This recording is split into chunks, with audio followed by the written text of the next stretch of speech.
Eccoci qui amici del Portale del Verde, oggi andiamo a risolvere l'enigma numero 1 delle orchidee, ovvero se siete come il sottoscritto che fate una fatica incredibile a farle rifiorire, dovete assolutamente guardare questo video perché finalmente ci sarà un esperto che ci dice qual è il problema della non rifioritura e soprattutto lui dice che è impossibile che in questo caso la Phalaenopsis che vedete qui alle nostre spalle non rifiorisce. Andiamo a chiedergli qual è il suo segreto. Eccoci qui, siamo alla Varesina Orchidee, adesso andiamo da colui che ci dà la risposta. Eccolo lì che sta mettendo a posto le sue belle piante. Ciao Alessandro! Allora Gioele, tu non sai che io ho già fatto una presentazione proprio qui intanto che tu eri nell'altra serra e ho detto che tu mi hai detto è impossibile che una orchidea non rifiorisce, perché io ti ho confessato che non sono assolutamente un pollice verde per quanto riguarda le orchidee, anzi ho grandissimi problemi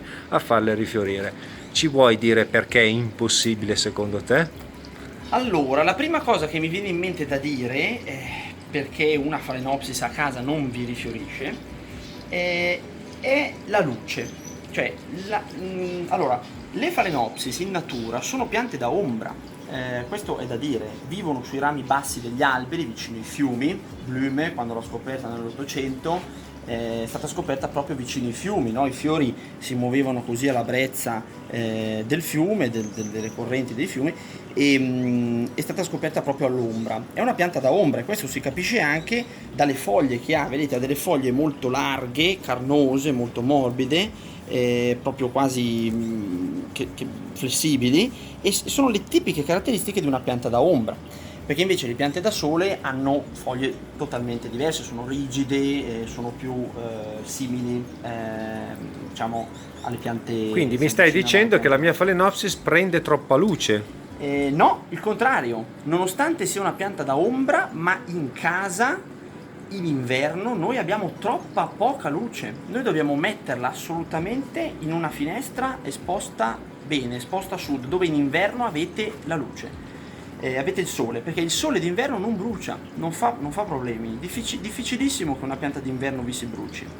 D'estate invece sì, d'estate state attenti perché da aprile, diciamo dalla primavera, da aprile in poi il sole è un problema, il sole brucia e quindi bisogna pian piano schermarle ovviamente noi in serra schermiamo con gli ombreggianti, voi a casa potete farlo con le tende, però dovete mettervi nell'ordine di idee che d'inverno le tende non dovete averle sulla finestra dove avete le Phalaenopsis, perché devono prendere più luce possibile. Luce diretta. La luce d'inverno alle nostre latitudini, noi siamo al 45° parallelo più o meno, il sole alle nostre latitudini è ombra per una pianta tropicale, questo è da dire in inverno.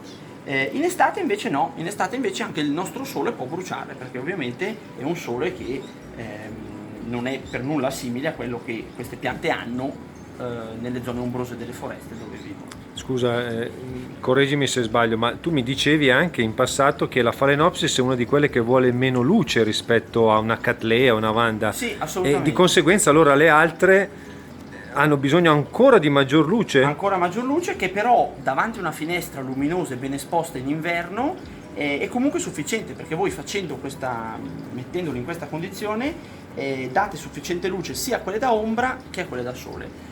Questa è una cosa, diciamo, è uno dei grossi problemi in coltivazione in casa, è la luce, perché poi spesso cosa succede? Che uno in casa le mette dove gli piacciono, quindi le mette sul tavolo, le mette sul comodino, le mette questo è quello che volevo sentirmi dire. Non dobbiamo mettere dove ci piace a noi, ma dove piace a loro, giusto? Purtroppo è brutto da dire, però dobbiamo fare quello che piace alle piante. Poi quando la pianta è fiorita, allora sì, allora noi la spostiamo, la mettiamo dove ci pare e magari la mettiamo, però per poco tempo. Non tenetele, perché di solito le zone centrali delle stanze, delle sale, delle camere sono piuttosto ombrose perché sono lontane dalle finestre, che tipicamente sono nella zona perimetrale delle sale. Invece no, invece loro devono stare in inverno proprio vicino alla finestra. Ecco, una cosa importante però: non mettetele appiccicate al vetro, perché il vetro d'inverno è freddo E le Phalaenopsis sono piante da caldo, vengono dalle Filippine. Adesso guarda, possiamo vedere qua, Alessandro, far vedere che temperatura abbiamo Sì, qua oggi. guardate. Vedete qui c'è la massima che è stata registrata a 41 gradi e 3, la minima 24,2 perché stanotte comunque faceva caldo, e questa è quella attuale 31,6. Pensate. Allora, in queste condizioni E le guardate, Phalaenopsis stanno benissimo. non solo stanno perché bene, sono piante da caldo. un'invidia qua, guardate. Sono piante che vengono dalle foreste di pianura, cioè voi immaginate che ci sono foreste al di sotto dei 500 metri o a livello del mare o quasi. Quindi praticamente dagli 0 metri sul livello del mare in su fino a 500 metri, e queste sono le condizioni ideali per la Phalaenopsis. In casa, queste belle case che noi abbiamo che d'estate sono fresche, che hanno i muri spessi eccetera, non va bene per le Phalaenopsis, bisogna portarle fuori in una zona ombrosa, però al caldo e irrigarle molto. Vi invitiamo a mettere come sempre un bel pollice all'insù, spolliciate e soprattutto iscrivetevi al nostro canale. Ciao, alla prossima!